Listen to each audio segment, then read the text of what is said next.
काफिर लोग कहते हैं कि इस पैगंबर पर इसके परवरदिगार की तरफ से कोई निशानी क्यों नाजिल नहीं हुई।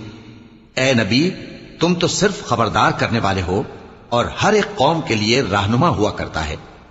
अल्लाह ही उस बच्चे से वाकिफ है जो औरत के पेट में होता है, और वही पेट के सुकड़ने और बढ़ने से भी वाकिफ है, और हर चीज का उसके यहां एक अंदाजा मुकर्रर है।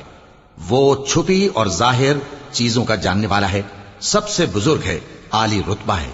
कोई तुम में से चुपके से बात कहे या पुकार कर, या रात को कहीं छुप जाए या दिन की रोशनी में खुल्लम खुल्ला चले फिरे, अल्लाह के नजदीक बराबर है। उसके आगे और पीछे अल्लाह के चौकीदार हैं जो अल्लाह के हुक्म से उसकी निगरानी करते हैं। अल्लाह उस नेमत को जो किसी कौम को हासिल है नहीं बदलता जब तक कि वो अपनी हालत को न बदले, और जब अल्लाह किसी कौम के साथ बुराई का इरादा करता है तो वो फिर नहीं सकती, और अल्लाह के सिवा उनका कोई मददगार नहीं होता। वही तो है जो तुमको डरा